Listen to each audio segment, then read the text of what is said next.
Uh, Thanks for still sticking with us today. I know you've been through a lot of topics, and we started the morning with AI in medicine. And what I'm talking about is good old fashioned pregnancy. Now, in pregnancy, we don't have that much of data.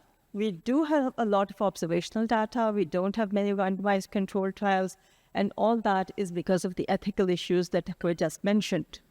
Now, as you know, hyperlipidemia in pregnancy is something that is not very much talked about. And the reason for that is that we didn't really have much knowledge about it. And up till recently, we weren't even checking for it in our pregnant patients. And the reason for that is that we didn't really know what was happening. So what we discussed today is what happens to lipids in a normal pregnancy, and are abnormal lipids important, and how do we treat these abnormal lipids once we recognize them? Well, the physiology of pregnancy, total cholesterol, LDL, they rise. They rise by 30 to 50% in all pregnant ladies. Triglycerides increase by 50 to 100%. The HDL cholesterol also rises, as well as the apolipoprotein A and B. Well, in the first and second trimester, the rise is not so consequential. What we are going through is an anabolic state, and the woman is storing her fat reserves and energy reserves for the fetus, for its future growth.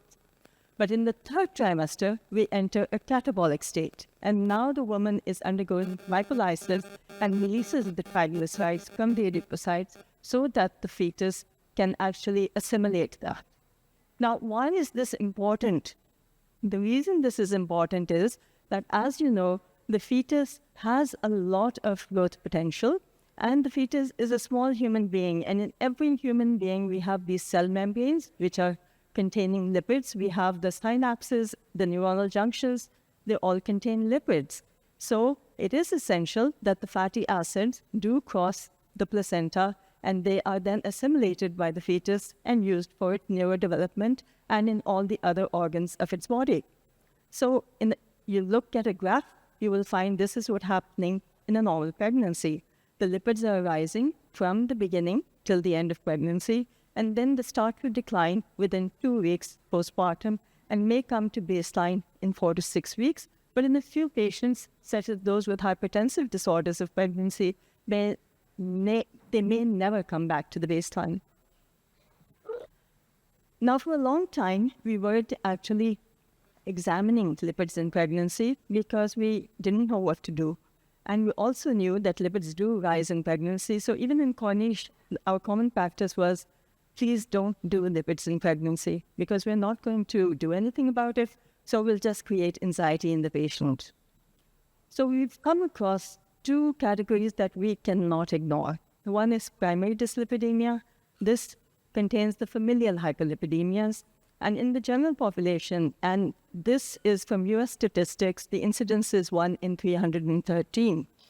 But in the UAE, from a few studies, it has been realized that the incidence is actually 1 in 112.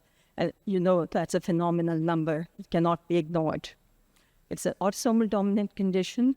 It's a mutation of the genes, and it causes premature atherosclerosis and cardiovascular, cerebrovascular diseases.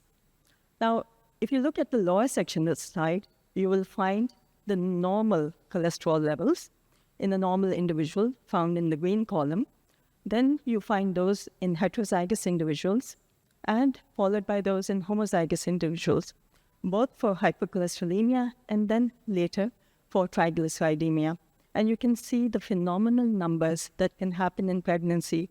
And the reason for that is that lipids do increase in pregnancy, but if you already have high lipids, they're going to increase even more. Then we come to a category known as secondary dyslipidemia. And these are the patients we come across every single day in our clinical practice.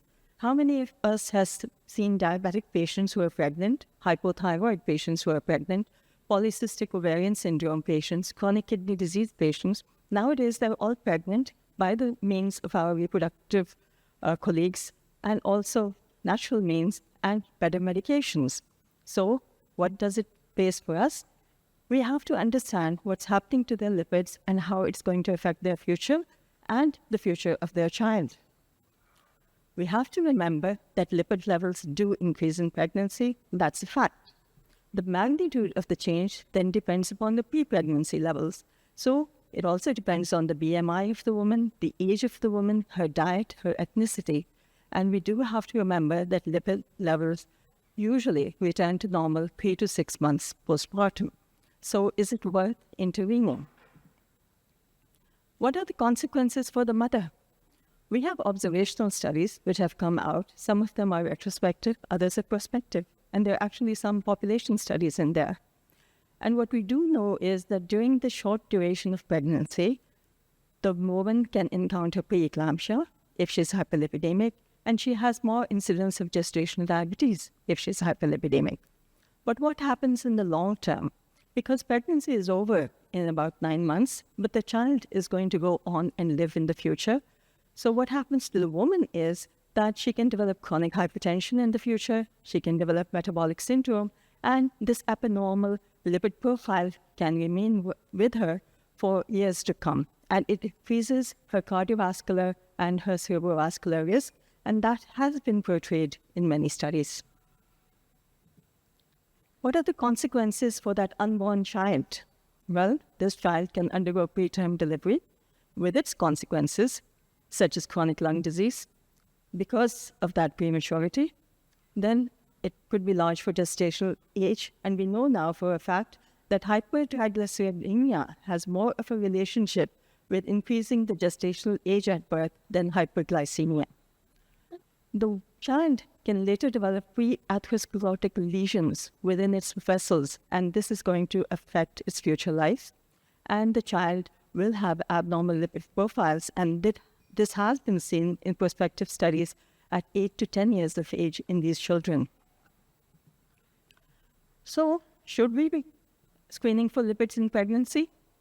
Well, some of the authorities say yes, and there was a study done in the US by Golwala and his group, and it was published by the American Heart Association in their journal.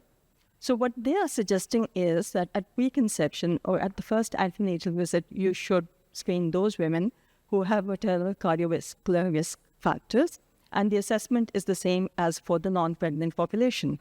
So you look at your lipid levels, especially lipoprotein A, and you look for those who have an advanced maternal age, which is usually above 30 years, prior adverse outcome, that means hypertensive disorders of pregnancy, such as preeclampsia, a personal or a family history of the dyslipidemias or premature atherosclerotic cardiovascular disease, or they have pre-existing medical conditions, such as the diabetes, the hypothyroidism, and the CKD that we just mentioned, or the polycystic ovarian syndrome. And then what they did was they actually took 445 pregnant women just randomly who had none of these risk factors. They tested them for lipids, and they found that actually 25% of them had an abnormal lipid profile, and one woman actually turned out to have familial hyperlipidemia. So once you've screened your patients and you've found that they do have a high lipid level, what are you going to do? So you have to treat. Now, should we treat? What do we treat with, and who to treat? Well, we have some guidance now, and according to some of the authorities, we can treat those women who have a high cardiovascular risk. So that is the history of coronary syndrome, history of stroke, homozygous familial hyperlipidemia, severe forms of heterozygous familial hyperlipidemia, or those whose LDL cholesterol is more than 4.92. In the realm of severe hypertriglyceridemia, you're allowed to treat those who enter pregnancy with a triglyceride level of more than 500 or have a history of acute pancreatitis. How do you treat? Well, we all know that lifestyle plays a big role, and all the studies have shown that 80% of the lipid disorders can actually be managed with lifestyle. But how many of the patients adhere to lifestyle? Only 0.1%. So what do you do? Well, we have a randomized control trial that was done, and it showed that when the Mediterranean diet was given to pregnant women at less than 12 weeks of gestation, and these women were then observed at 3 months and 3 years postpartum, they were able to maintain better lipid levels than the others part of the study. Well, what do the guidelines say?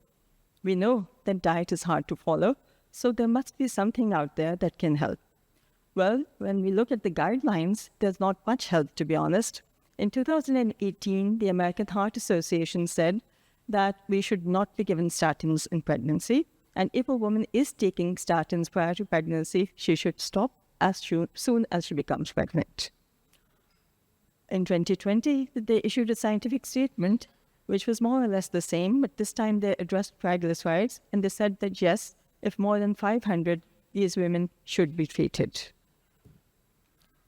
Look at the European Society of Cardiology guidelines. In 2019, they said that lipid-lowering drugs should not be given in a person who is planning or becomes pregnant, and if possible, bile acid sequestrants would be allowed.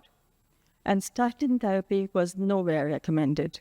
Recently, in 2025, the European Society of Cardiology guidelines have recently been published. They do have a section on lipids.